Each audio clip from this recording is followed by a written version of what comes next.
राव साहब ये जो पीडीएम की ओवरऑल है इस पे भी, और विद इन नून लीग जो ये प्राइम मिनिस्टर की रेस है उस पे आपका क्या टेक है?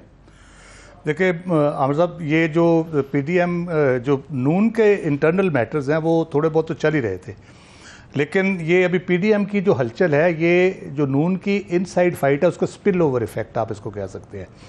क्योंकि जो मेरी इतलात हैं, अगरचे दुबई की मीटिंग के हवाले से कहा जा रहा है कि प्राइम मिनिस्टर बनने का कहा गया, उन्होंने उनसे पूछा, मेरी इतला ये है कि वहाँ सीरियस कंसर्न शहबाज स्पीड थी कि दोनों तरफ से, कि शहबाज साहब जिस स्पीड से जा रहे हैं और जिस तरह से वो कासालेसी कर रहे हैं और जिस किस्म के काम वो दिखाने की कोशिश कर रहे हैं, तो उसमें मियाँ नवाज शरीफ साहब को अपना था कि मैं कहाँ खड़ा हूँ, और जरदारी साहब सोच रहे थे कि जी हमारे साथ कोई हाथ तो नहीं होने जा रहा जिस तरह से शहबाज शरीफ साहब बिहेव कर रहे हैं ओवरऑल। वो मैं एक्सप्लेन कर दूँ, ये कासालेसी जो है ना अच्छी आजकल जो है ना इस तरह ही मुहावरों में ही बात करनी पड़ती है।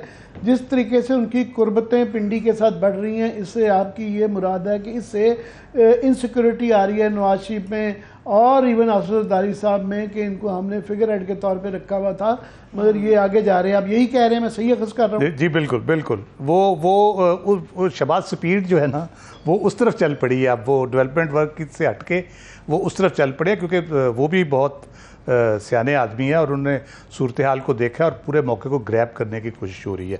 तो उस पर नेचुरली अगरचे ये लहदा बोल रहे हैं सारे एएनपी और जेयूआई का, तो आप लोकल भी देख सकते, सुरखपोश और मजहबी जमातें उस तरह से इकट्ठी नहीं रही। मुफ्ती महमूद साहब के ज़माने में थी, जॉइंट अपोजिशन भुट्टो साहब की करते रहे, लेकिन इनके नज़रियाती तौर पे ये कभी इकट्ठे नहीं रहे और शायद कभी इलेक्शन भी लड़ सकेंगे इकट्ठे ये।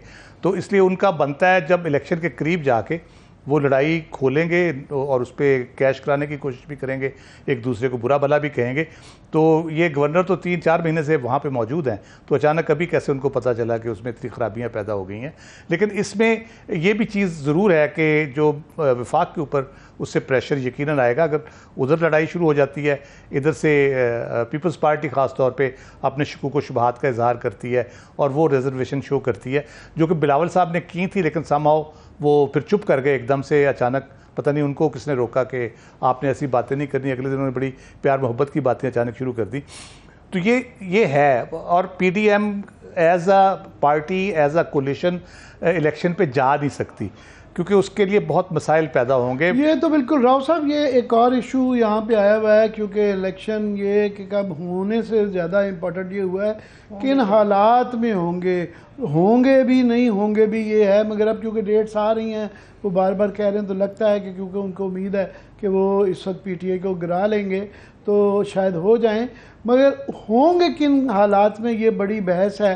पहले ही उन्होंने इलेक्शन कवानीन में ईसी को तरमीम करके उन्होंने शेड्यूल का टाइम कि कब होंगे क्या होंगे, इलेक्शन कमीशन को ये इख्तियार दे दिया है। अभी जो लेटेस्ट खबर आई है कि पार्लियामेंट के अंदर उन्होंने कहा है कि वो इन कैमरा मीटिंग करेंगे इंतखाबी इस्लाहात के लिए और जो तरामीम करनी है। तो मेरा आपसे सवाल ये है, आप और हम जो है तजिया नगार से ज़्यादा रिपोर्टर रहने की कोशिश करते हैं, कि एक तो पहली बात कि वाई इन कैमरा, ऐसी क्या छुपाने की बात है, और दूसरी क्या ऐसी तरामीम वो कर सकते हैं जिससे कि उनको एक फ़ायदा हो या असरअंदाज हो सके इंतखाबी रिजल्ट्स पे। देखिए, मेरा नहीं ख्याल कोई ऐसी तरामीम की ज़रूरत है वक्ती तौर पे, या वैसे भी हमारे यहाँ सिंपल सी बात है आमिर साहब, आपको पता है यहाँ कानून का मसला नहीं रहा, कानून के इतलाक़ का मसला हमेशा रहा, इम्प्लीमेंटेशन का मसला रहा है।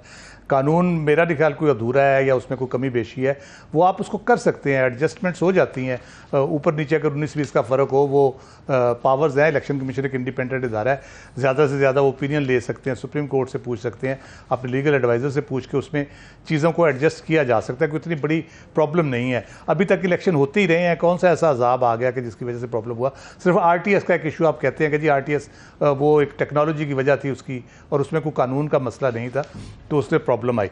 जो कानून साजी अगर करनी है तो पब्लिक डोमेन में होनी चाहिए। लोगों ने आपकी किस्मत का फ़ैसला करना है, और आप लोगों की किस्मत का फ़ैसला जो आपको इलेक्ट करके भेजते हैं वो बंद कमरों में बैठ के करेंगे। तो मसाइल यहीं से तो शुरू होते हैं सारे, कि अगर लोगों को पता ही नहीं होता कि किस तरह से डील किया जा रहा है अहम मामला, तो किस तरह से IMF का जैसे हुआ है, आपको अभी तक किसी को कोई अंदाज़ा नहीं है कि उसमें क्या क्या चीज़ें आगे चल के आपने करनी है या किस किस्म के उसमें मामला तय पाए हैं और किस तरह से आपको वो साथ मिल रही हैं।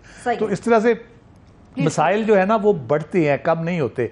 और ये अजीबो गरीब इनका मंतक है, मेरा ख्याल है कि इन्होंने जो अचीव करना था वो तो कर लिया। आमिर साहब जिस मकसद के लिए आए थे, अपने केस वेस ख़त्म कराने थे नैब लॉ के ज़रिए, वो सारा कर लिया। अब इलेक्शन इस्लाहत ना भी हों, जो सुनने में जिस किस्म की चीज़ें आ रही हैं, हम भी डिस्कस करते हैं जी अगला वज़ीर आज़म के लिए फेवरेट कौन है, तो वो तो इसी तरह से है कि जैसे पर्ची से ही निकलना है, वोट से तो शायद दूसरा नहीं आना। कोई कुरानदाजी बात की है कि कवानीन जो मर्जी बना लें, इस्लाहत जो है असल बात तो इतलाक का है और नीयत का है। राव साहब ये बड़ी लंबी पुरानी इन्होंने अजीम चौधरी साहब ने हमें हिस्ट्री बताई। ये भी इल्ज़ाम रहा कि इवन मियाँ नवाज शरीफ जो कि बड़ा शोर मचाते रहे हैं, इनके दौर में भी कई दफ़ा इस तरह की मीटिंग्स के सिलसिले हुए।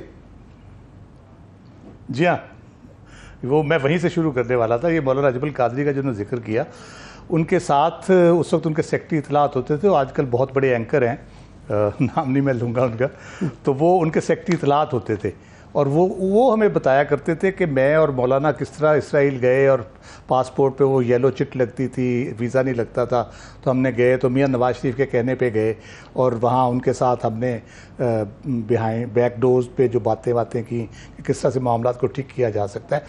फिर आपने बात की टेक्नोलॉजी के हवाले से, तो चार्ली विल्सन वॉर अगरचे थोड़ा सा फिक्शनल है, उसमें बड़ा जिक्र है। फिक्शनल नहीं है, मुझे ये जो है ऑनर हासिल रहा हुआ है कि ये पाकिस्तान के वाशिंगटन में लॉबिस्ट होते थे, मैं भी वहीं पोस्टेड होता था। ये मैं इनसे सारी कहानियाँ सुनता होता था, मेरी बड़ी दोस्ती थी इनसे, मगर मैं उस वक्त समझता था ये गप्पे मारते हैं। बाद में वो जो है किताब आई तो मुझे अंदाज़ा हुआ कि वो इतनी ज़्यादा गप नहीं है, वो काफ़ी ठीक है। Please carry on. जी मैं यही कह रहा था कि वो बज़ाहिर फिक्शनल लगती है लेकिन उसमें फैक्ट्स हैं बुनियादी तौर पे। वो किस तरह गन्स बनती थी, किस तरह आती थी, किसका मार्का लगता था और कहाँ से आती थी। फिर आमिर साहब एक बड़ी इंपॉर्टेंट चीज़ है, इसराइल की जो R&I है ना, रिसर्च एंड R&D जो है, रिसर्च एंड डेवलपमेंट, वो दुनिया की बेहतरीन है टेक्नोलॉजी के हवाले से। तो पूरी दुनिया के ममालिक ना ताल्लुकात हैं या नहीं है, वो कोशिश करते हैं कि उनसे किसी तरीके वो नॉलेज हासिल करें। समटाइम्स वो डायरेक्ट तरीके से लेते हैं, समटाइम्स वो इनडायरेक्ट तरीके से लेते हैं। वेपन डेवलपमेंट में वो अमेरिका से भी कहीं आगे कुछ चीज़ों में, तो इसलिए सारे ममालिक इस तरह लगे रहते हैं।